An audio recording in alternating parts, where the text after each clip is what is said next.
Hello and welcome to the IGN UK podcast. I am Alex, and this week I am joined on my right, Daniel Krupa. Hello. On my left, Chris Tilley. Hello, pod people. And somewhere like north east is Luke Marley. Hello. How are you? I'm very good. A man who's never been to the northeast. It's true. What's the furthest north you've ever been? The Watford Gap. That's quite far north, though. No, I'm lying. I've been to Scotland somewhere. Edinburgh. Good. Right. This is my first podcast in, 2 weeks, 3 weeks? 3 weeks. 3 weeks, I wasn't on the one before that, yeah. So are we going to have a significant bump in quality? I hope I so. doubt it. Do you want to recap? What's happened? Should we do all everything that's happened in all the podcasts? Go on then, very quickly. We got a bit of negative feedback. I read that. We took a beating. We took a battering, but we got some nice feedback to make up for it this week. Yes. So that's you take the rough with the smooth. Is that the only highlight? Anything else happened? Did I make you laugh? Sometimes make you laugh. You Don't two I? sometimes make me laugh. Yeah. Gets the giggles. It does true. We had some special guests, didn't we? We had some nice drop-ins. Yeah, so we had Nice droppings. we had the guys from Gfinity came along after following on from the big G3 tournament in London last weekend. And who else did we have on? Jason Blum. We also had Jason. I was here for that Was one. that last 3 weeks? I was here for that one. Were you here for when we dropped it in? Oh, maybe not. What we Oh, did. the magic of the podcast ruined. We'll get to Sometimes that. we film these things years in advance. No, but it's good. But this one's going to be better. Of course, because I'm back. Yeah. What have you been doing, Alex? Where have you been? I've been on holiday. You look very Thanks for mahogany. asking. Is that why you look like a brown nut? Yeah. I was Wow. going to go somewhere near that and I steered clear. So- You're going to go near his brown nut? You said I look mahogany. You said I look like a brown nut. Yeah. Cooper? Teak. You look like the old man in the sea. I was going to go more David Leathery. Dickinson. You look Leathery. varnished, yeah. I don't look leathery, you mother. Not getting any younger. Where did you go and did you have a nice time? Up your arsehole. You wish. No, I didn't. Stank. Oh, now we know why he's brown. Oh, jeez. Where did you go, Alex? I went Yeah, that was to my fault. the east coast of France, thank you very much. I went camping. And first night I got food poisoning. So. Does France have an East Coast? Oh no, so it's west coast. Ha Geography win for Kamali. You got the. This beach is crap. Yes. It's a mountain. Because it's Holland. Yeah. Any tips for campers out there, for keen campers? Book a hotel. Really? Yeah. It's really hard work. Yeah. The last holiday I went on, for me a holiday is doing nothing. I actually did quite a lot of cooking and washing up and things like that. How did you get on with the toilet situation? There was a toilet there and it flushed. Oh, okay. Well, you know, well. but camping toilets are a little bit... We were in a caravan. It wasn't like... Oh, one of those. Yes, one of those. I don't think you've ever stayed One of those. in One of those. No, I did. I went to Eurocamp in France, actually. yeah, when so I was there you go. younger. It's, One of those- it's one of like those pleb Eurocamp. The carriers. worst week of my life. One of those pleb carriers. Yeah. Where they shuttle up and down the highways, and some people will have was you. static, And some actually. people really. Yes. How did they get On there? breeze then? blocks. I don't know. It was built there. And some people will have you believe this podcast has lost its focus. I know, right? You've been playing games. And you've been watching films. Yeah. Let's talk We've about actually been doing our jobs. what games you've been playing. What films have you been playing? I've been playing The Last of Us Remastered, which we talk about at the end of last week's podcast. I've been messing about a lot with the photo mode. I've gone all David Bailey. So I've seen it briefly, and my first impression was that the graphics are a little bit too high definition.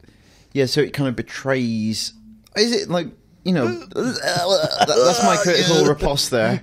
Take that. I think we can all agree that obviously The Last of Us is a beautiful looking game. Yeah. Yeah.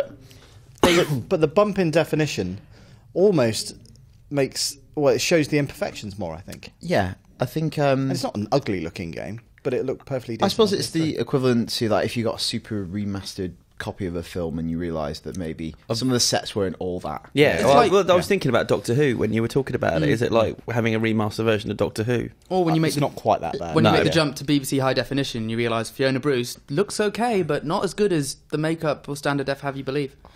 Gee whiz. Whoa. That's Hugh Edwards, don't get me started on him. He is falling apart at the seams. You're a fan of Fiona Bruce. She's all right. Fiona- Not once I've got high definition. Fiona I'm not. Bruce or Susanna Reid? Susanna Reid. Every time. Well, she's Palace fan. Is she? Well, Yeah. there's- I don't know much more about her, but But they used to have a thing for Susanna Reid. She's an attractive lady. Yeah. What's she do now? She did that. She went to the dark side. ITV. All right. Again, some people will have you believe we've lost our focus. I don't know in what you're recent talking weeks, about but to them, I disagree. What films have you been watching? Are you done with Last of Us? Well, I was going to talk about the photo mode, but I've gone then. is a photo mode right? can take Over to you, pictures. Chris. I've got all arty. I've been messing with my depth of field, framing stuff. What's the That's best what thing about the remastered version of the game? Is it the photo mode? The best thing about it is it's Last of Us. That's a good enough reason, I think. Fair enough. There you go. Films? Yeah, I saw The Expendables 3 and The Inbetweeners 2. So talk about In-Between-Us later, because that's obviously out this week. Yeah, I mean, but they're a bit comparable, really. They're just sequels that are quite similar to their predecessors. Right. They're quite hard to review, the two of them, really, because there's just... When you've reviewed one of the previous films, You know what you should- you're saying a lot of the same You things, know what, really. You know what would have been really good? You should just copy and pasted your last review. I talked And with go, Rich about doing that, this because is he was what doing the they video did. review. It's like... This is what they did. So Just this is what I'm exchange doing. explosions for knob gags, and it's pretty much the same thing. They're both good though. They're both passable. Expendables. I did a fun interview with Statham and Stallone, which will be going live next week, and we also had Terry Crews into the office. Anyone who came to our IGN quiz, and thank you if you did come, will know that we did quite a lot of shooting with Terry Crews. He popped up several occasions during the quiz asking questions. Went on a spree. But yeah, we got some fun stuff with Cruise as well. And the film's out on August 14th, and it's good fun. If you like Expendables 1 and 2, you'll like 3, basically. Simple as that. Never seen one. Or 2. No. And probably won't see 3. No. Antonio Banderas, I think, is the MVP this time around. And Wesley Snipes is good as well. He's very often the MVP these days, Antonio Banderas, rather than the star or the leading man or he's What do you mean by MVP? Most valuable player.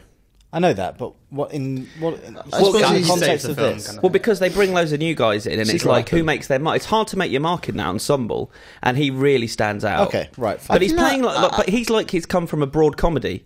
But I think that's the thing. He's best in small doses when he's playing off like he's a sporting actor and he can do his thing. But if he's the leading man, he's like, that is too much, Antonio. Please put away your chest. I And love your him medallion too. collection. He is Puss in Boots, yeah. So that's the thing that I remember him most for. Zorro. Oh, that's Puss And in the Boots. gif and the gif that keeps coming on IGN about him going the whole like thing about when he's that looks like he's Yeah, as you an didn't, actor, say, you didn't say any words then. You No, when he kind of like I know what you're talking doing about. the PlayStation 4 thing. You know what I'm on about, right? Yes, but at the same time, as an actor, you don't want to be remembered your finest work being a gif. Especially, Oh, no, IGN. yeah. Well, What is it? it's like there's this GIF that keeps doing the rounds, and I don't actually know the origins of it. It's kind of like the PlayStation 4 is unveiled before him, and he keeps going like, "Was that's a beautiful console?" And then during with the Spike Awards that they did a version with Joel from The Last of Us. Has I everyone have missed all of this? no idea what you were Right. talking about. I spent too Maybe much, our listeners know. yeah, I spent too much time in the comments on the site. But yeah, we'll have Just more going- on In-Betweeners at the end of the show. Yes. But for now, let's move on to this week's news. And Luke, you are up first. I am. Ubisoft have had another leak. Sad them. So Assassin's Creed Rogue has been leaked, and then it was announced later in the day with the Game Informer cover. So Assassin's Creed Rogue is the game formerly known as Assassin's Creed Comet, Yep. which is the version of the game that's coming out for PS3 and Xbox 360, and it is out on November the 11th. So it leaked. It's officially come out now? 'Cause They've had officially revealed it, so it's they showed a also trailer Game and Informer's cover. everything. Yes, they Yeah. released a cinematic trailer as well. So pretty much everything we've been getting dribbled about has been true. So you play as Shay Patrick Cormac, who is an Irish fella. Really? I know, right? And you never guess that. Captain Obvious has arrived. Basically, The thing is, though, if like they're test grouping it, Patrick Cormac, does that name say? Is it Irish or not Irish enough? I think it could be more Irish. can we get no in there? Shay? No Connor in there? Can you say it with an Irish accent? I was going to, and I decided not to. But Shay Patrick Cormac. Ooh, he went kind of Northern Irish. Yeah, at the end. He went a bit of a He went Belfast deeper. lilt. Whoops. Political. So basically, that's been confirmed. Takes place around a similar time to Assassin's Creed 3, with links to the Kenway family, everyone's favourite family from Assassin's Creed. And apparently it'll also overlap a bit with Assassin's Creed 4, and then at the very end you'll see how it links into Unity. I mean, the one interesting part you have is you play as an assassin Yeah. for the first half of the game, and then some stuff goes down, and he basically decides this isn't right, and decides to switch sides and become a Templar. He goes rogue if you will. Yes, and then on the trailer he goes, I'm not going to do the accent. Yeah, well, for obvious reasons. Is he Irish? He is. And he's like, I'm going to follow my own creed. Boom. I'm going to follow my own creed. He does that and he does Hello that dance. there, I'm going to follow my own creed. Well, that's, it's not very menacing when you do it, but in the trailer it kind of worked. It did. Okay. So, yeah, November the 11th, that's out. But this keeps happening to Ubisoft. Leaking. I actually don't remember a time when an Assassin's Creed game was officially announced. I don't remember that. Probably the first one. Black Flag That was leaked. Assassin's Creed 3 leaked. Unity leaked. Well, the big question that lots of people have been asking... Not very stealthy for a game about assassins. The question that a lot of people are... So this isn't coming to PC either. It's only coming to... Did Far Cry leak? 4, yeah. 4. Some stuff leaked. Yeah. Wasn't it the... About elephants and stuff. About setting the Himalayas with elephants. Yeah, that's right, yeah. But they can keep secrets, though. They can keep secrets. Like Siege, Patriot's been rebranded and reconceptualized as but Siege that was kept there secret. were Watch Dogs was kept a secret. I do wonder... The Division was kept a secret. it's done on purpose. But how many times can you do it before it becomes in itself? But at the same time, they always have these trailers ready, don't they? We report twice on it because we're like, oh, it's been leaked. Oh, it's official. Double the hits. Well, it's official because they had this trailer ready quickly. The classic example of that would be, Mortal Kombat X. That was announced the week before E3, and you don't really want to announce during a conference like that. Like our blog rolls just flying up. You don't, you're going to get mixed. That wasn't leaked though. It leaked earlier during the day, and then again miraculously they were like, oh well, you may as well have this trailer. Right. And it's like, wow, that looks like a trailer that you cut together instantly. Yeah.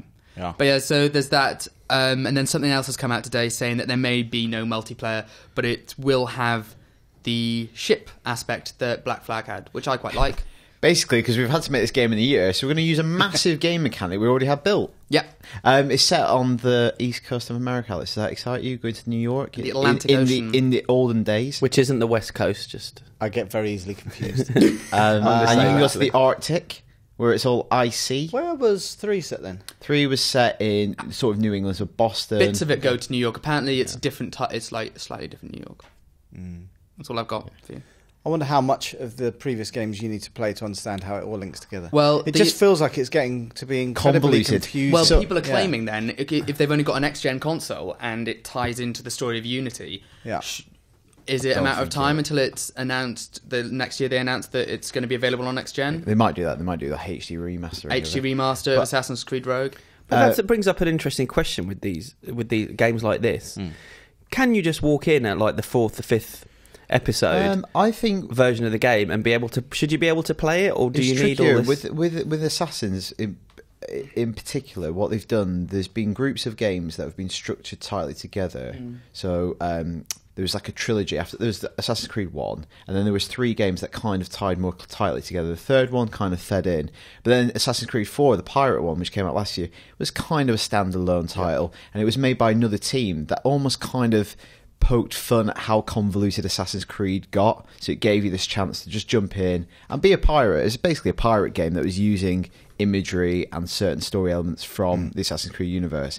I don't know whether they're going to start a new period and a new cycle where it becomes very convoluted again. This Rogue game sounds like more like a one-shot. Yeah. Like you're playing as this Rogue.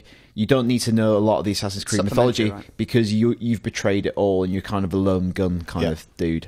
And it's also giving you both sides of the conflict. So, that's possibly introducing you a bit more. I mean, I know what you're saying, because when Square released Lightning Returns, or like Final Fantasy 13, they did Final Fantasy 13 1, Final Fantasy 13 2, and then they rebranded the third one. I think that's the worst. I think that's the worst series for feeling sort completely. Of just, because there are so many tropes and things. I'd almost expect that from Final Fantasy though, but the Assassin's Creed seems it seems like the point of entry should be easier. I think if you want to have fun, I agree. I think all of them are structured in a way that if it's your first one, you can still have a good time. But if you're there for the story, you probably have already played the previous ones. If you're that into it for the story, it's not like I think, and then the other ones are appealing. Like, hey, do you like pirates? Maybe this one.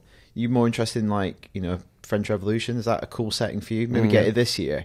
Maybe it just takes your fancy depending on the setting being the kind of biggest hook about it. So that's pretty much all we have on Rogue. But with Gamescom next week, I'm sure we'll find out more. What about you, Alice? Would that get you interested or not? Like, so you're quite apathetic when it comes to the Assassin's Creed series now. Is anything going to draw you back in? a completely fresh start. What about I don't Unity want- though? Like complete maybe. next gen build. But yeah, the stuff that I've saw of that at E3 looked interesting. Co-op. I'll never play co-op. Oh, okay.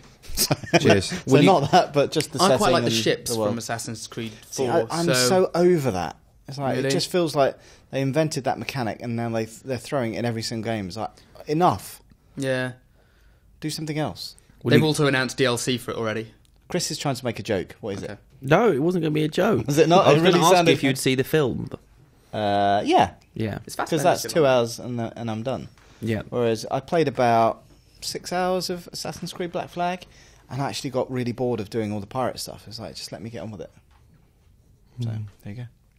Anyway, news of a remake. Resident Evil 1 is coming out for PlayStation 4, Xbox One, PS3, and Xbox 360 and PC. Yay! Sad Dan Kilby, former Yes. podcast Former person. life. He's very Incredibly excited. excited by Yeah, it. he's over the moon. We Which- should have got him to do a little drop in for this. Yeah. I just find it... So psyched. Resident Evil 1 was a fantastic game. The GameCube And it's- remake, which this is based on, Yes. was a fantastic game as well. But even that remake is now 12 years old. Yeah. This is. Surely it cannot stand the test of time. It depends So how let much me work ju- they've done so to let me it. give you some These are- details. So if you buy it on PlayStation 4, Xbox One and PC, it'll be 1080p, lovely, sharp graphics, 5.1 surround sound. Older consoles will have 720p. I still don't... Surely a PlayStation 3 can handle Resident Evil in 1080p. Surely. Don't know. Anyway. We're getting into an era where we need to start. I think it's a kind of a necessity. We need to start distinguishing between the terms remaster and Yeah. remake. So this is the because thing. this is a remake. Surely. No, this is a remaster. Well, it says remastered. This is a remaster, not a remake. Okay, so a remaster would be it is essentially a higher res version Yeah. of the same code. A Yeah. remake, you're doing new code with completely new assets. Right. And so the thing here for me is not so much the visual representation of the game, because I'm sure it looked pretty, but the game mechanics are old now. And, you know, Resident Evil 4 reinvented Resident Evil.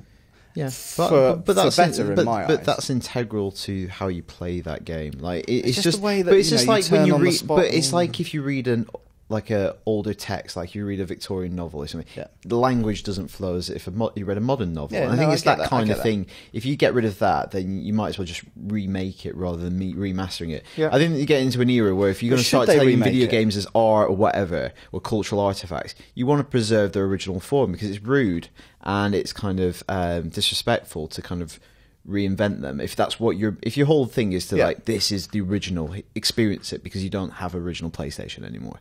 This is the best way to enjoy this game today. So I would rather they remade it Right, okay. and had all of the pedigree of the original, you know, just try and set out with what the original did, but with fresh game design.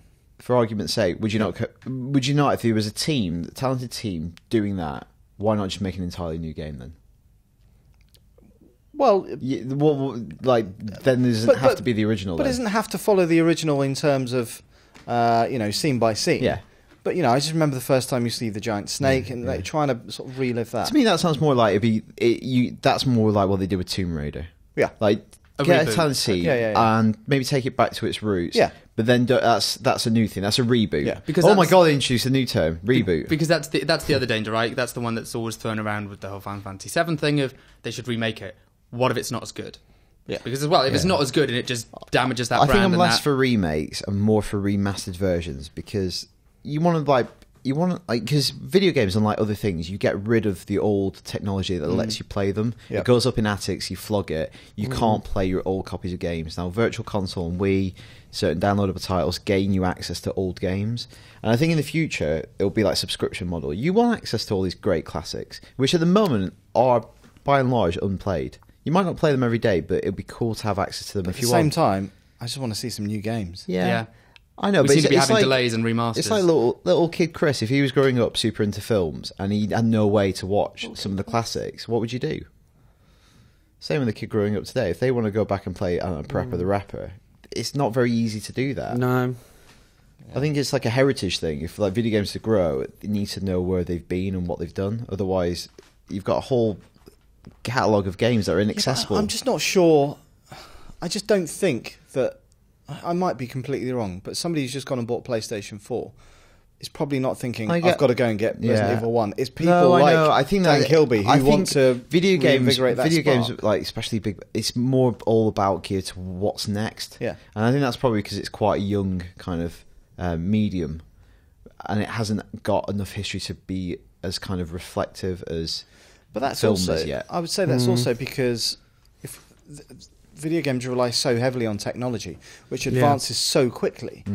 And I do think that the mechanics will probably feel old in this game, and it's like, you know, the remake of Ocarina of Time. Yeah. Loved it because I loved the original. Whereas Kilby, and somebody introduced new to that game, just like, I still don't understand this game. It feels archaic the way it works, Yeah. and I can't see how I this is think going to be I any think you're different. right. That's kind of like the same. I think the analogy, like an old kind of some old films, the pacing, the sensibility to an old film, the way it's edited can feel really slow. Like, I don't know, something like Bullet. The first time I watched that, I was like, for a film that's always lauded for being like the greatest action, like chase sequence, you're like, actually, it's a pretty slow movie in many ways. Yes. But you're right. I think the technology is the big difference. Yeah. Because that changes. Well, it changes all the time, constantly. So, anyway, sad news from Chris Tilly. Yeah. Have we got any Studio Ghibli fans in the house? Yes. Sorry, I thought there'd be more people. I've never seen a Studio Ghibli film. You've not even seen Spirited Away? That's one I've not seen any of them. Wow. Dan, you a fan? Yeah, I like some of the work. I haven't seen everything, but I've seen a lot of the early stuff and the mid stuff. I never saw a lot of the recent films. What's And your the last fa- one I saw was Howls. What's your favourite, I Luke? like Howls. I think probably Howls is probably my favourite, just because it's based on the book by Diana Wynne Jones, which is who's a Welsh author, who I quite like. You only like Welsh things? Pretty much, yeah. Case. Okay, well, this is sad news, and it was a strange story because it was developing all through the week. It's quite hard to explain, actually. But it sounds like Studio Ghibli might be closing down, or might not. So the first reports... I thought they came out and said they were. Anyway, Well, yeah, you the explain. first report, the Ghibli general manager, Toshio Suzuki, it was translated as him saying the production department of anime will be dismantled. And then there was another report, another translation, saying that he was simply musing that studio production will be dismantled, but it was not a definitive decision. And then the third update was that the studio will be taking a small break to reassess the situation. And people were saying it sounds like they're going to do some housekeeping there, some house cleaning or restructuring. It's basically because Hayao Miyazaki, who was the co-founder, right? He's retiring, and he's 72, I think. Yeah. You know, he's been there since the beginning. His son's come in, Goro Miyazaki. He's all right, but you know, he hasn't quite got the same. all right. Well, he's released like 2 or 3 films, and the first one absolutely bombed. And so he hasn't quite managed to capture the same spark that his dad brought to it. And there's still a lot of talented people there, but you know, everything about Hayao Miyazaki is just interwoven throughout every level of that studio. And so him going, I think what they're saying is it does necessitate a reevaluation of their processes and where they go next. Yeah, I think there's 2 or 3 problems there. They haven't found someone to fill his shoes. Yeah. You know, they've not had a successor waiting in the wings.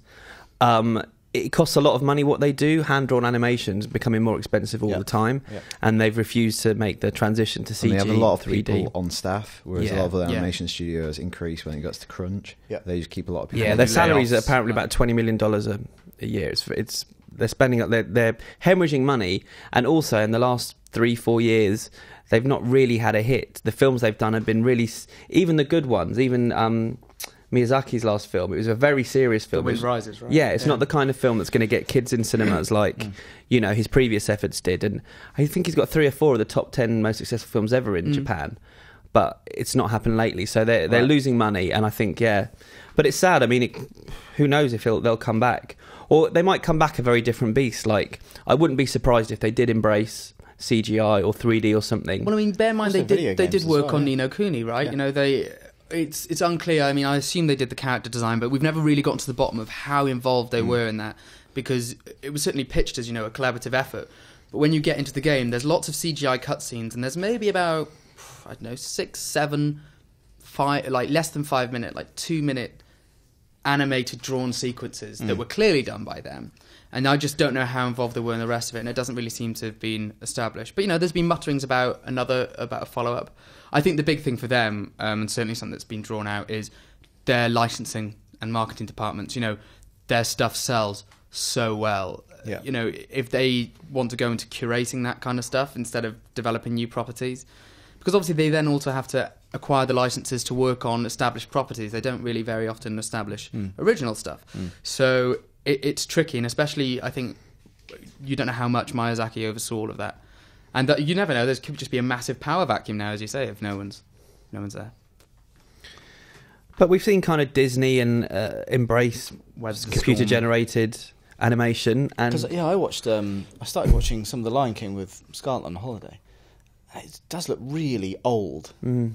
Like, I don't know what was the last kind of traditionally hand-drawn animation they did.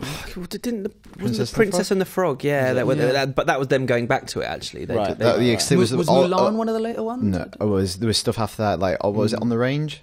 That was the one that tanked. On the Range? Was it? Yeah, That was the one that like halted Disney traditional animation for quite a long while. I mean, just double check on this. Isn't there? I don't know. I think you've got to move with the times a little bit, and computer generated stuff actually improves animation. So It looks incredible, some of the stuff. Like, you know, I've watched Frozen probably 50 times. Yeah. And, you know, it's a beautiful looking film. It really is. You know, the production on that movie is incredible. And It really Japan is. bloody love that. Everybody I loves was, it. I was They're in going like nuts for it. charts for like 19 weeks Yeah. in Japan. That's crazy. They've released a Frozen themed PlayStation 4 in Japan, They have, yeah. which is And honestly, you cannot get Natural an bedfellows. Elsa costume for love nor money, as Dan Krupa knows, having sat next to me. Oh God! Every morning. I went to a Disney store every morning for about a month trying to get one. I got one. For yourself. But they're selling for over £100. well, when we Illegal. were at E3, you were and you were looking looked for one, rubbish weren't in you? it. I know. What do you mean? It's just a little bit small. Yeah. Chris, I think Two big hips. you reviewed the last Disney movie, and we did quite a lot of coverage on it on IGN before my time. Actually, which I one? think slightly. Winnie the Pooh.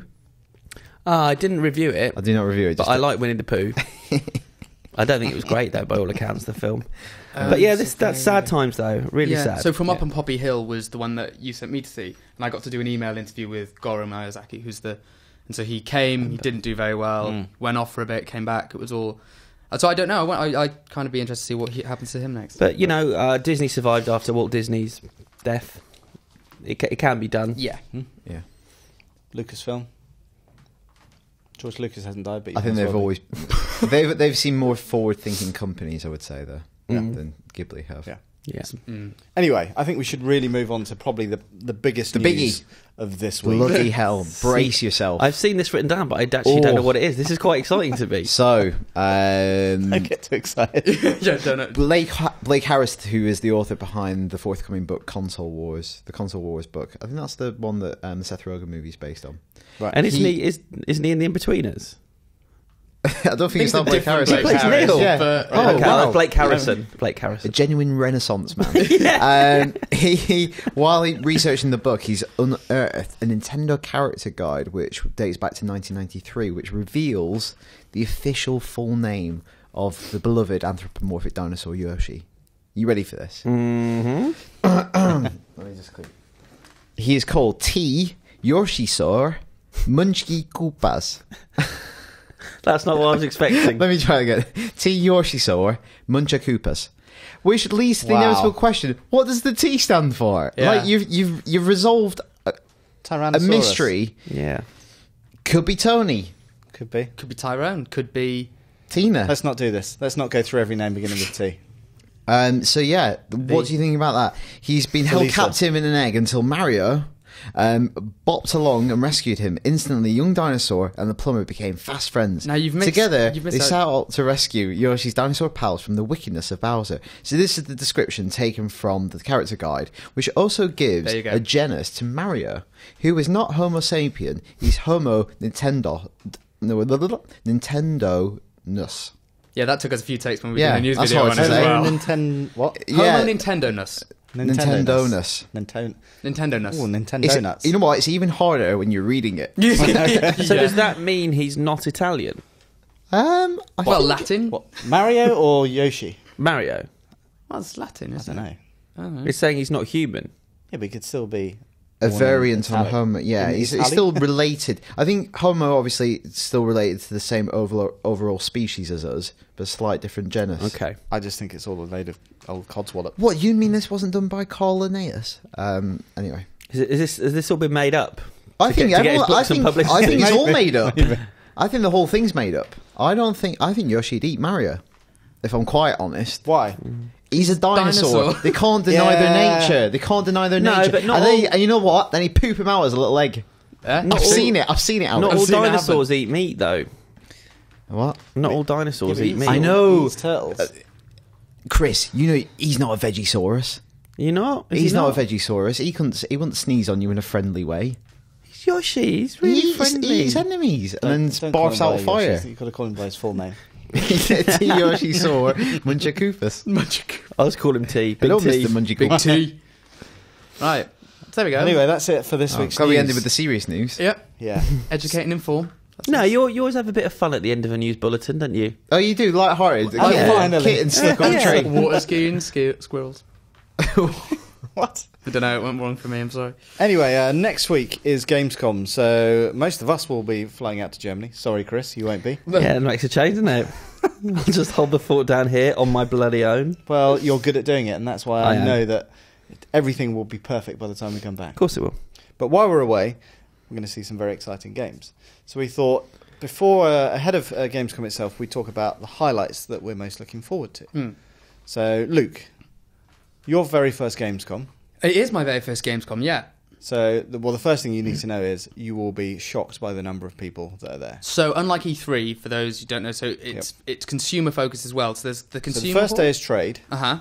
so it'll be And that's quite the quiet, Wednesday. and then, oh, this is very pleasant. And then they open the doors, and it will be nuts. Bedlam. Yeah. Right. I'm actually seeing Belgium on the second day. So. There you go. Hey. What, 10 a.m. and the doors Yeah, open? yeah. So what are you most looking forward to? Ooh. So stuff that I know I'll see. So I am seeing Mortal Kombat. Lovely Daniel has let me see that. So I'm excited to see that because I haven't actually had a chance to play it yet. So you didn't see it at E3? No. Okay. I didn't get a chance to go around Warner's booth. So pray tell, why are you so excited about it? I'm excited because they're definitely going to announce a new character, or maybe several new characters. But it's a big shift in terms of the way the game works and the fact that there's 3 different characters. Because usually, for me, I've said this before, but I like it for the story. So I like just playing through the story mode. If there's one character that I can't use, maybe a different style I will be able to use. But also just the character reveals what that means in terms of the storyline, because certain characters have been absent from past versions that may be brought back. I'm just really looking forward to it. It looks beautiful. I'm looking forward to kind of talking to some developers behind it and see how they came up with some ideas. Yeah. So that's stuff that I know I'm going to see. Yeah. That I'm excited about. I don't know. On the whole, in terms of other things, I'm kind of disillusioned with the console games for a little bit because they keep delaying them. And But you're disillusioned with the delays rather than... I was No. going to say, we're only, Yes, like, completely. 9 months into a new generation. But you know, I can already name games that I want that are definitely not going to be out for a year. Yeah. I'm actually struggling to name games that I want that will be out within 6 months. And Evolve slipped to next Evolve year. slipped as well. Sad times. You know, Destiny I'm looking forward to, but there's just not that much. And I think anything that gets announced now is going to suffer from a hype trail that's perhaps a little bit too long. So Yeah, but you look at Far Cry, that was announced, in Far Cry 4? April, May? Yeah. And that's coming out this year. So that's, Yeah, true. that's really short. it's true. there Well, could until be- it gets delayed. Until Yeah, Let's- there, oh, there gosh, could be I some really good hope things. not. And then the only other thing, like blue sky thinking, I'd quite like to see an update on Final Fantasy 15 or Kingdom Hearts 3 because both of them were missing. Surely they'll save those for Tokyo Game Show. Yeah. You'd think. That's what I'm thinking. Well, I think what's going to happen is we're probably going to have news about Final Fantasy 14 expansion, and that's going to be their Final Fantasy fix. And then I'd also quite like to see if Guild Wars 2, because I recently got back into that in quite a big way, if they've got any expansions coming. So that's everything I'd like to see. There you go. Really. So you've been the man at the centre of it all, organising appointments for everyone. I've been knee deep in the spreadsheet. Yeah. I've got really good at Excel. Good. Honestly, conditional formatting. That is Oh. sexy. It's magic. He just automatically changes colour depending on what you put in the box. It's good. Getting aroused, Chris. Mm-hmm. I've given myself some good appointments. That's, you say the That's how I've been the rolling. best games for you. No, it's I'm weird. doing this, so this I may as was well really give good myself. actually doing the schedule. It was something you would consider a good appointment, somebody else might not. Yeah. Like, I wouldn't want some of these appointments. Yeah. I'm glad Luke does. But he loves stuff that I don't like. So And what's that's why one we have a thing- variety of different. What are you tastes. most looking forward to doing? What's the game that I've you're got looking forward a to 1 covering? hour behind closed doors presentation of Bloodborne. Oh, wow. An hour Love focusing that. on the combat.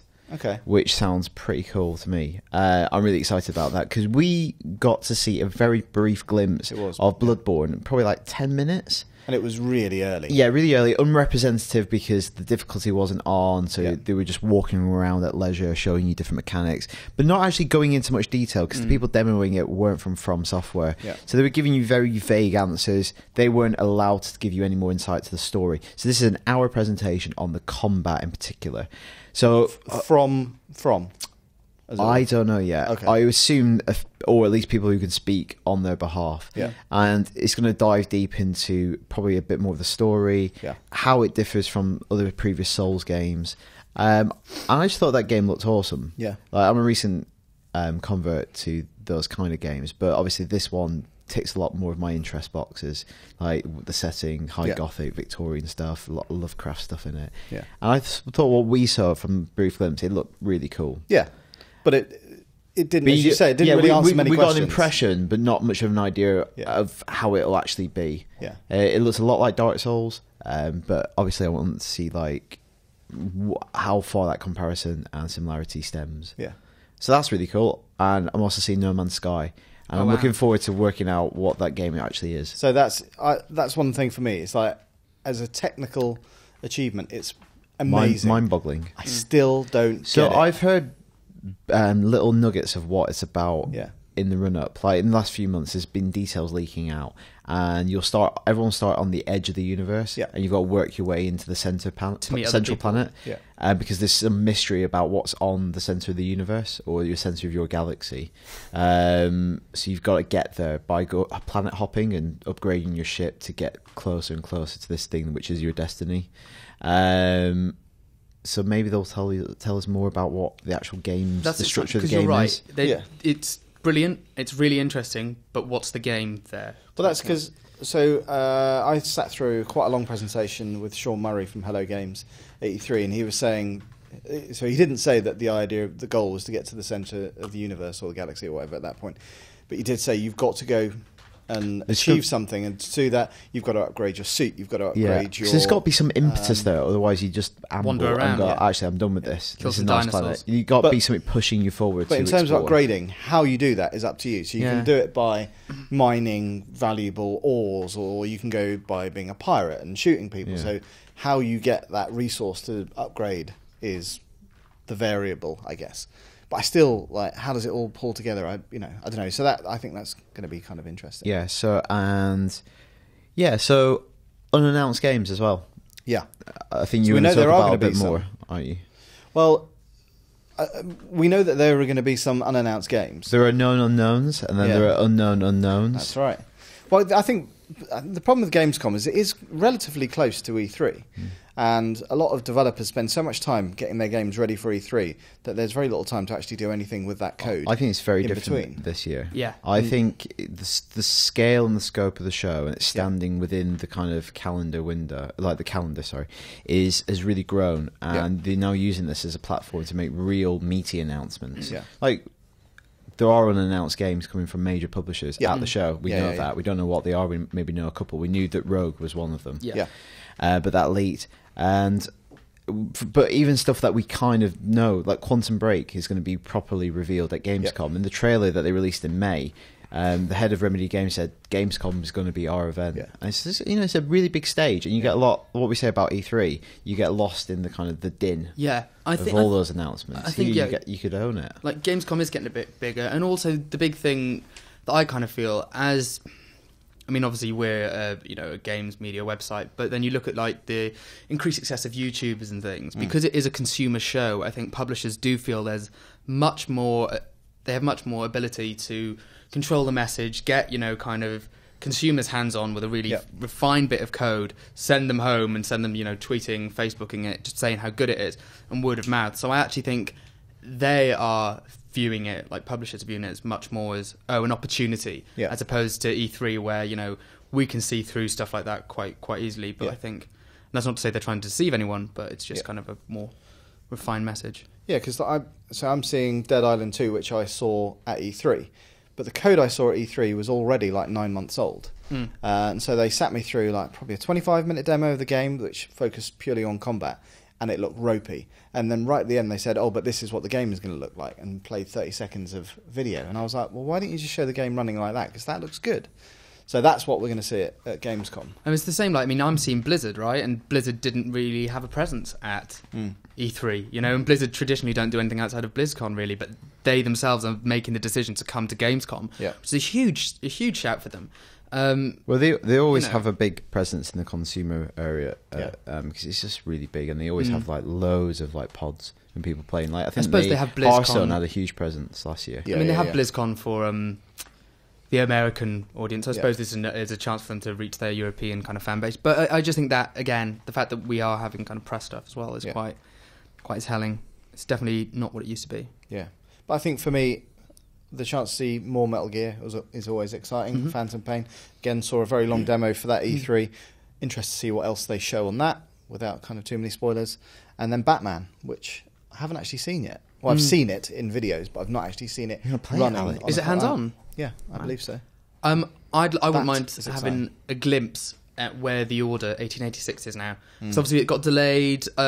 I went to an event, I think in January, when, you know, Colin Moriarty wrote up a piece saying, you know, it looked a bit ropey, and it did look like it had technical issues, taking it back a bit. And so I'd be interested to see where that is, because that was one of the, you know, powerhouse PlayStation exclusives that they were trumpeting, and now they've gone a bit quiet. So I think that could be interesting.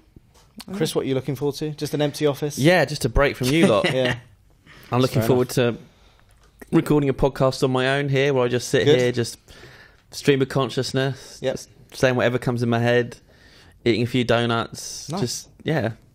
Well, the good thing is we're live streaming from Germany, so you can watch all of our pretty faces. I'm busy. Are you? I'm going to get my head down and write some nice features. Oh, well, if you get lonely, pop on the live stream. Okay, and we'll be on there.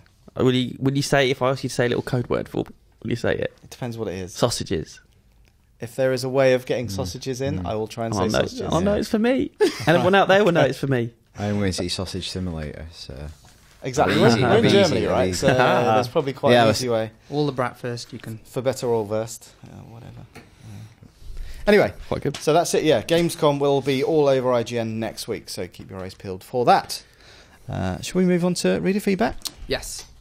So we thought we'd kind of start by just saying a little thank you to all the people who sent us nice messages. After our nasty message. Any feedback is good feedback. You're right. But yeah, so thanks to David Freeman, David Rowe, Chris Warnes, Natalie Harold, Edward Lauder and Joe Paris. You all sent very nice messages, and we love you very much. And also, a group of people have started an IGN UK Facebook page. They have, but we'll get to that. Okay. Are we not going to read out all their nice emails? Well, we thought it might be a bit self-flagellating. Could have done one. Well, again, look, we've read them all. Yeah, I've read them all. We have read all your emails, but we just didn't want to seem... I've turned them into a little book that I read at night. Seeing as the original email was all about our egos getting out of control, I thought maybe we would let that one pass. But yeah, so who's got the first piece? I do. This is from Leonard. Leonard says, I just wanted to be sure that Sad Dan is represented on episode 250. Most of his funniest moments are on episode 66, a compilation episode. Really? His favourite parts regarding Dan are the story of the Greek god, the part where Dan explains how he never dares use the fun guns, and his hair highlights.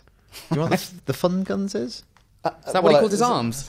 Yeah. He never uses them. I've seen him type. He definitely uses them. The one that I remember was he was talking about a guy that he saw in the gym. Yeah, that's the Greek god, I think. Yeah, he was the... I know this stuff. He's like Einstein of the bodybuilding world. I think is how he described him. Yeah. And it was just the most bizarre thing so Leonard would love Dan. He says it would be brilliant to get Dan back on the podcast. The problem with Sad Dan is that he's now serious Dan. He's corporate Dan. He's corporate man Dan. He's lost his sad sensibility. That's mine.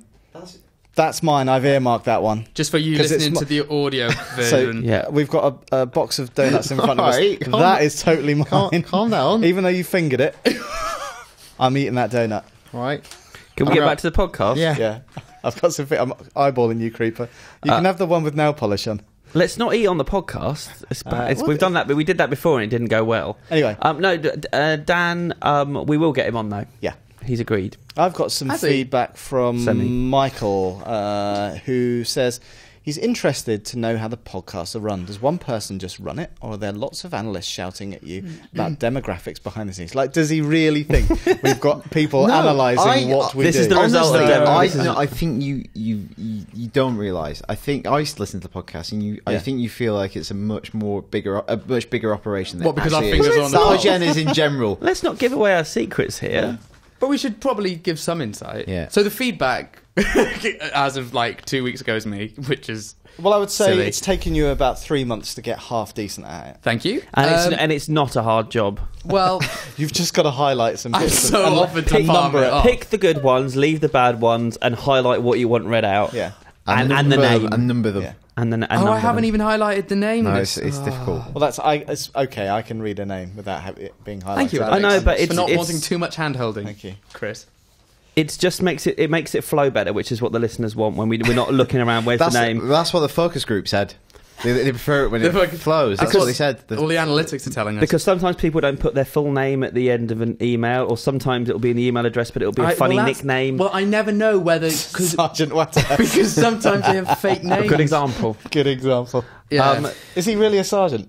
Yeah, We did that at the time. I know that, but I didn't actually know. He's a ranking member in the Watazi army. Didn't we rank What? out? No, he's not. Didn't we read out another anyway, of his emails? anyway. It is a joint effort, I would say. Yeah. If anything tends to go wrong, we blame Luke or Rich. But Pretty we all much. pitch in with ideas for what news we should read. Yeah. We come up with an idea for a feature about 30 seconds before we sit down. We always say we're going to do it on the Monday morning. And yeah, in the Monday morning we'll decide, and we Yeah, never but things change, Daniel. Yeah. We're fluid. We're dynamic. We are. It's What one we've of been our up best to, qualities. you'll notice that sometimes we don't do that because sometimes we don't do sod all for the whole Sometimes we- week. Yeah. But other times we just talk about rubbish. Yeah. Rubbish. Anyway, Chris. I have an email from Paul Hope who says, Duck Hunt. That can't. Third email, exclamation mark. Friend of the podcast. Yes, please. Free gift. Probably not. Why did you highlight that bit? Oh, because we did the whole friend of the podcast thing ages ago. I thought that was a thing. If you email in, if we read you out 3 times, aren't you a friend of the podcast? I've never heard that. Oh, that was something I was told when I joined. Well, Well, it must By be something who? because Maybe- Paul's written in about it. yeah. Ah, okay. It's a thing. It's I don't clearly a know, thing. And does he get a free gift? No, I don't think that was ever part of the You, agreement. you were right to say probably not then, Paul. Dinner with Uh, Luke Kamali. Don't want that. Come on. Paul says, what are your opinions on Scottish independence? Do you anticipate a yes vote having any impact on the video game industry? Naturally, this isn't something tackled by mainstream media, therefore I turn to the so-called experts. And I'm going to pass this one over to Alex. Oh, thank you. I've got no opinion on that. If I'm 100% honest, I have no idea what the whole Scottish independence thing would mean. And I'm being honest. Well, I mean, presumably these tax breaks that they keep I don't harping know. on about would... It might become a safe haven for all video game developers Maybe who it would. migrate north, Do you think? like Rockstar Well, North. I And was they're gonna already say, there. you've They're already like, got one of the "Hey, biggest rocking." developers up there. I can't see how that would change anything with them, for example. More proclaimers on game soundtracks? No? No. What's the biggest band to come out of Scotland? Bay City Rollers. Simple head, simple mind. Simple head. Simple head. Simple It's Minds are like pretty mine. big. Well, they were. They must have done something more recently than that. Scotland. I'm Travis. talking about. Travis? Yeah, but again, they haven't done anything. But for then they, ages. yeah. So is Texas. Lulu. Is Lulu Scottish? Yep. Yep. Yeah, Okay. Well, she was at the Commonwealth Clothing, so I thought she must be. yeah, but so was Kylie. Yeah, because the next Commonwealth I know is that, in I know that. Australia. Paul, my answer to you would be, we've not really given this much thought. Maybe you could let us know what your feelings are about how Scottish independence will Let's affect... open it up to our readers. How do they get in touch, Chris? At the address, Which is? IGN UK feedback... IGN UK feedback at No. IGN.com. No, it's not. IGN _UK feedback at IGN.com. Yeah, it's at the top of your thing. I hope it is IGN PFAC, because I don't know where that is. That's up there with Trade Old Time Bar. Is that all right? Yep. Yeah, well, a couple of them today. Coming to a soundboard near you. So the next one is from Stu Green, who has said that he's just got funding to start an independent game studio in Warwickshire called Bearded Pixel. Good He name. currently has 3 people working there and has enough funding to hire 1 more person for the environmental art. So he's wondering if anyone's interested. I can Yeah, draw. we're Right, all, can we're you all draw? interested. Yeah. Environments or people? Yeah, landscapes. I'm Okay. like. He's like Bob Ross. I can draw. I just, You remember Bob I Ross? just drew that while you guys were talking about And who's Gamescom. that? I don't know, but that's what I drew. That's like Shaq. Is that an But that's a environment? person, not an environment. That Okay, looks sorry, I can't that get the looks job like a then. head on a ball bag. So anyway, he's wondering if any of our lovely listeners are interested. They can email him at graphicstew, and that's STU, at hotmail.co.uk. And so just send him and he will happily... Surely they have to have some kind of qualification. Well, I'm assuming that he will then enter email correspondence to vet them before just offering them Please, away. if you're serious. I don't know why I started talking like that. Please, if you're serious. Oh no, he's gone rogue. But I'll tell you what is interesting. Can I finish my sentence? Thank Yeah. you. Don't just bombard him with toss. There you go. Can I respond? Can I say Yeah. congratulations to Stu for actually doing this? Great, Like, yeah, that's yeah, amazing. yeah. What an awesome thing to achieve, and good Pursuing luck his with dream. it. And let us know how you get on as well.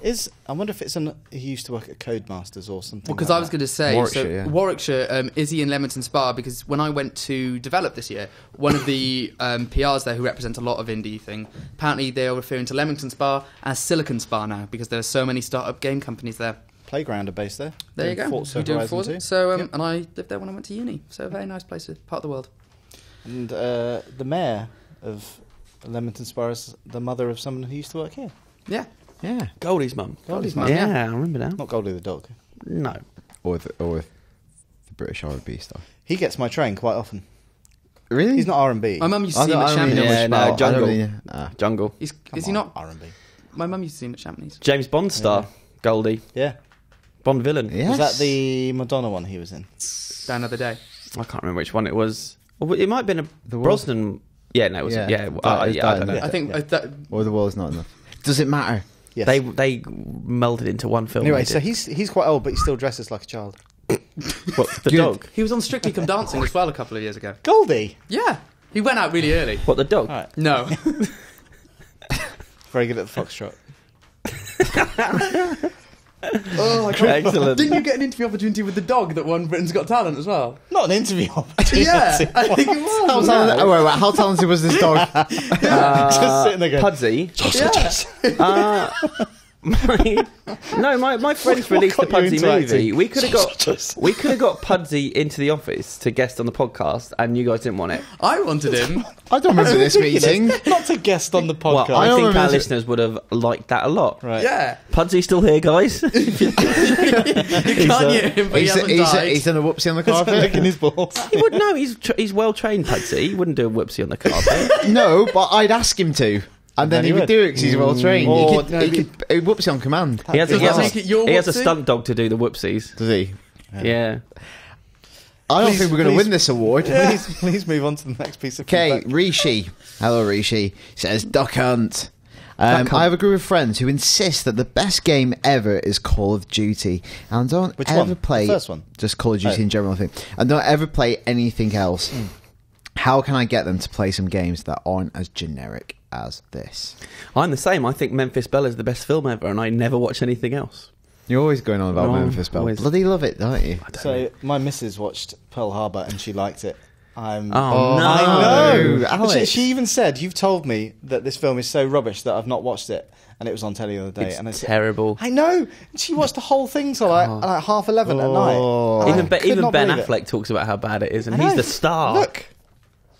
Should I Anyway, divorce her? No, she's a nice Should girl, you- but Yeah, should but she you- likes. yeah. it is Should a you be problem. an evangelist for things that you like, or should you let people probably dwell? If they like Call of Duty, you should just let them like it, or should you try and expand the horizons of your friends? The problem Well, I is, think come that's, across I think as very that's two different. patronising. I think that's two different things. If they're only playing one game, I think it would be good to But- nudge them in a direction to open their minds a little more. Yeah, but I if get- it's just if it happens to be their favourite game, that's all cool. But also, like, that's where a game kind of tips into a sport. And it's like a lot of people just play one sport and they just like and they're Well, good at don't one play sport. just one sport either.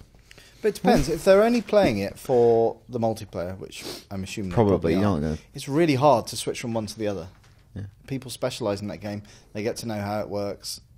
Certain reaction Stick with speeds it. and stuff. Okay, and next question: should I get Last of Us on PS3 or PS4? PS4. Well, if you've got PS4, get it on PS4. There you go. Although, turn your resolution down a little bit. So Sorted. But you get it. But you get the DLC bundle. You do. You get everything. And you get photo mode, which Krupa loves. They're taking us photos. Ross Miller.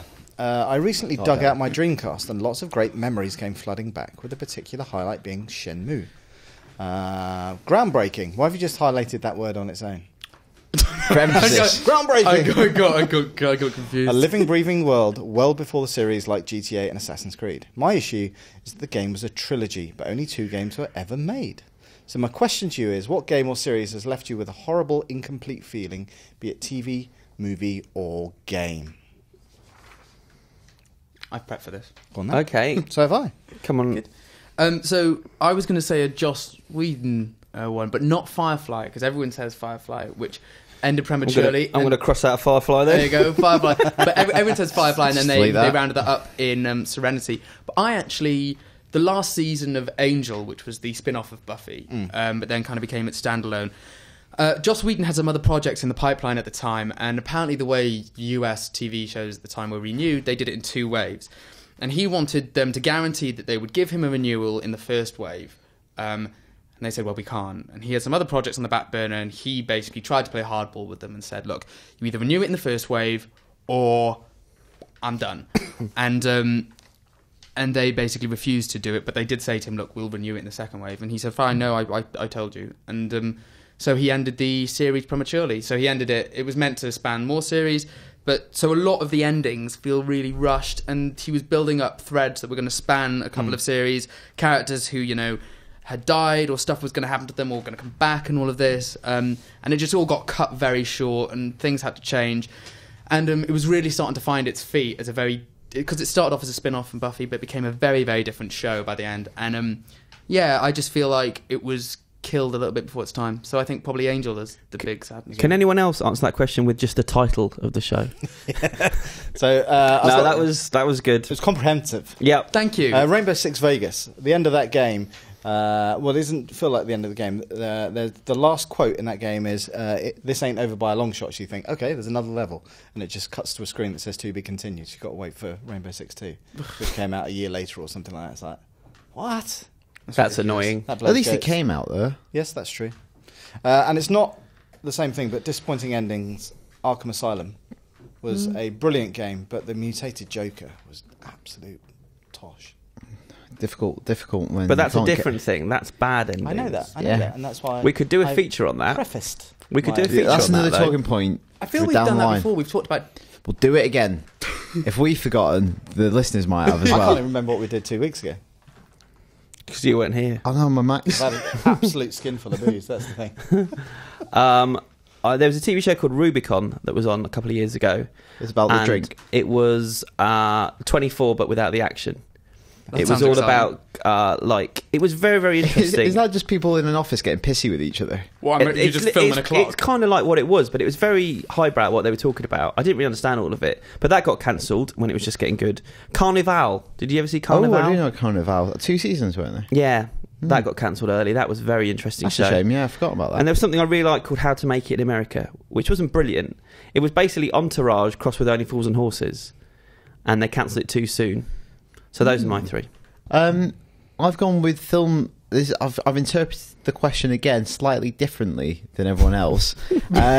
It's films that almost felt like there was going to be a third one, and they missed their opportunity to make it at the time, so it's never happened. And ever since, there's always been that question like, "Oh, there should have been a trilogy."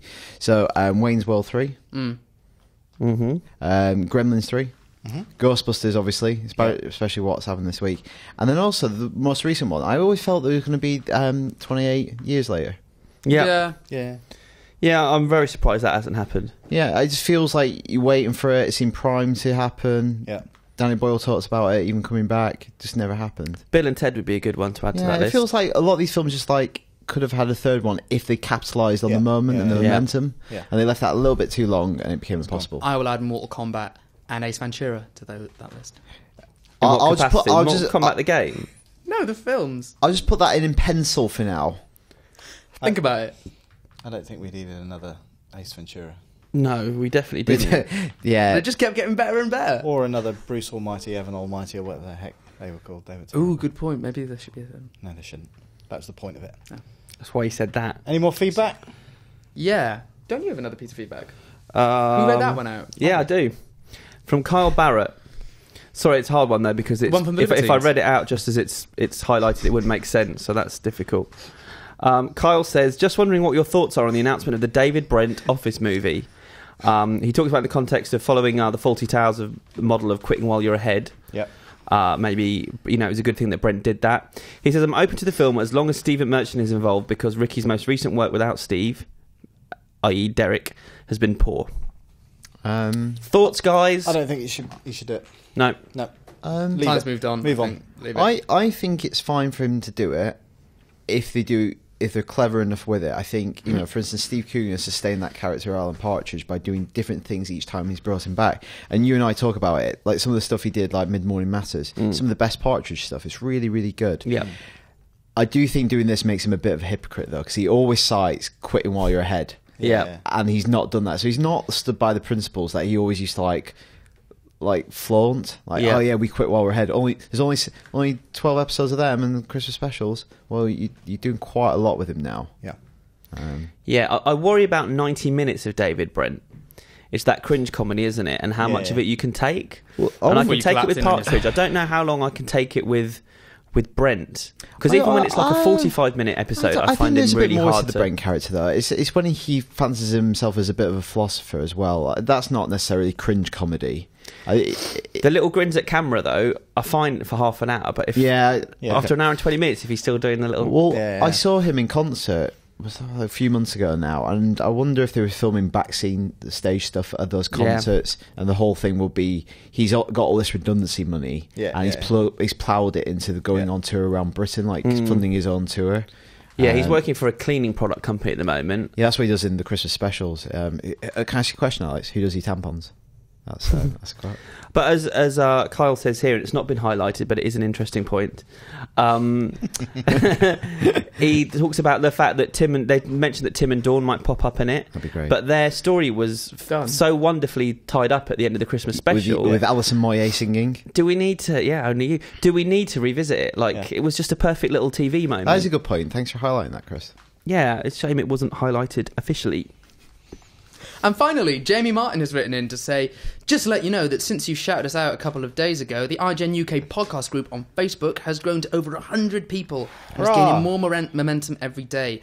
The atmosphere in the group is just like the podcast, and it's great to meet other lovers of the podcast and gamers from our fair nation and around the world. I like you took a little breath after that. And then, so he I'm says... all for people meeting up on there and just making love. So the link Because is... of us. Because of us. Make love, while thinking of us. Make love, not podcasts.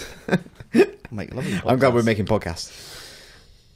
www.facebook.com/group/IGN UK podcast if you want to get involved. And why wouldn't you? Should get involved. What's going to happen on there? I don't know. People are going to share their favourite. It's going to be like Grindr. As long as it's not... as long as this isn't some sort of sting operation. Anyway. I'm going to create a profile and join and just mess with them. I love Grindr. Let's move on Can we all do that? To the games and films out this week, shall we? Only one game out this week, Ultra Street Fighter 4, which scored a 9 out of 10 on IGN. Whopping, a stonking 9.0. It is the best version of the genre-defining fighter, according to Vince Incognito. That's not his name. Can't pick him out of a lineup. It's amazing. So it's got loads of new content. It's very, very perfectly balanced. And loads of new characters. So if you like Street Fighter, you will love it. There you go. Movies? High praise indeed. I just remembered I forgot to look up the third film. So the third film this week is, I think it's called In God's Pocket. It's God's Pocket. Philip Seymour Hoffman. Is it his last film? No, it's not his last film. He's in Hunger Games, isn't he? I might be going to Toronto to see his last film, actually. Called The Drop with Tom Hardy. And Hunger Games. Yeah, Philip Seymour Hoffman. I think John Slattery directed it. Am I right in thinking that? I think so. And Christina Hendricks is in it as well. Is it that one? Yeah. And Tom Butler used to be on the podcast, said, I saw it the other day, said it's a bit slow. Right. There you go. We've the official non-IGN review. I was meant to look it up, but then I had to get the in-betweeners review up. Okay. I was in a rush. Planes 2. Planes, Fire and Rescue. Did anybody ask for a sequel to Planes? No. Well, No. John Lasseter did. Well, he was drunk. Did anyone ask for a spin-off from Cars? No. But Cars was hugely successful. It It's was Planes. coming. Not really, but it was think so, it was just a quick release. But we have a review on the site. Jim says it's a marked improvement on its predecessor with a better message and production values. And he said it's a heartfelt but formulaic tribute to heroism. There you go. And I guess if they're rescuing people from fires, that's what that's talking about. Very noble. Very noble. And the In-Betweeners too, which we touched upon earlier in the film. Podcast. Oh, God. Can we just stop now? So, same as before. A few funny moments. Yeah. It's Australia rather than Malia. Yeah. A few Australian stereotypes laughed at. Yeah. How many times are the words clunge said? There's not a huge amount of clunge in it, actually. Really? Bants is the word that seems to be in this one a lot. Yeah, but it's making fun of the fact that they use the word rather than... Some negatives there. Yeah, there's some misogyny in it that I found a little bit disturbing, actually. I mean, it's not like girls are sort of painted in a good light in the show anyway. But along the way, there are some nice girls that they meet. They just don't have any luck with them. Right. And in the last film, you know, they hooked up with a couple of nice girls. They met a nice group of girls. Yeah, I remember. In this film, all the girls are awful, including the girl that Simon hooks up with, who he's now dating. And she's just the most unpleasant person. She's really and nice. And it makes no sense that film. this nice girl from the first film would just suddenly be horrible. It's just to kind of push the plot forward. But I just... To make him single again. I don't know. Right. I found it all a little bit that side of it unpleasant. Right. But that said, I still laughed a lot. And so, out of the 3 films, In-Betweeners 2. Yeah. Well, I don't know much about one of them anyway. Okay, there you go. In-Betweeners 2. Highly recommended from Chris to me. Yeah. That's it for this week's podcast. Thank you all. Thank you. Thank you. We'll be back. We will be back next week, not with you, but we'll be. Oh, no, you've committed to it now. We're coming live from Germany. Not live. Well, not live. But we won't be dead either. So we will be in Germany, but without donuts, and I'm going to go and eat a donut now. So, bye! Cheerio. Bye, guys.